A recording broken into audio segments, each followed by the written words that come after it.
Mesdames et messieurs, je vais vous le dire très clairement.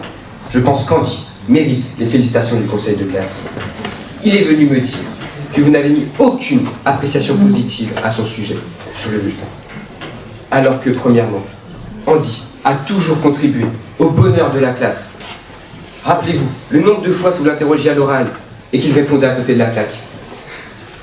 Et ses improvisations, quand il n'avait rien préparé. Qu'est-ce que cela nous faisait rire? Alors, comment osez-vous sanctionner un élève qui ne répand que le bien autour de lui? L'a-t-il mérité? Car, parce qu'en plus d'être gêné par ses propres maladresses, il le sera par les jugements écrits sur son bulletin.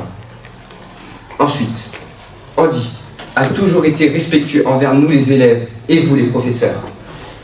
Toujours concentré et là pour parler à bon escient. Car, oui, s'il discutait parfois avec ses camarades, c'était pour approfondir sa réflexion sur le sujet. Donc si je comprends bien votre logique, mesdames et messieurs, un élève intéressé est un élève peu investi dans votre cours? Expliquez-moi, je ne comprends pas. Mesdames et messieurs, en tant qu'ambassadeur du bien vivre ensemble, j'ai le droit de recueillir les angoisses, les causes de la détresse des élèves, pour mieux les encourager, pour qu'ils puissent retrouver le chemin de la réussite. Et justement, Andy m'a fait part de ses problèmes.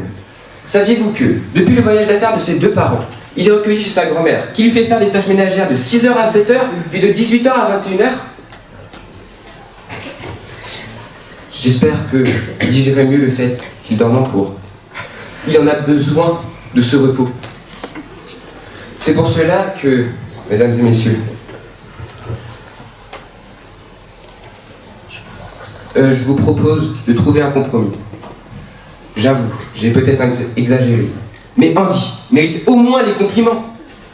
Pour moi, pour ses parents, pour même ses grands-parents, et surtout pour lui-même.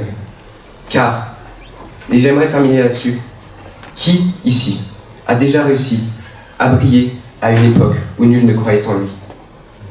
À mon avis, personne.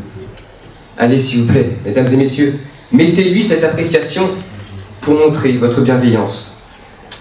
Car, comme le disait Albert Einstein, tout le monde est un génie. Mais si vous jugez un poisson sur ses capacités à grimper sur un arbre, il passera sa vie à croire qu'il est nul. Merci beaucoup.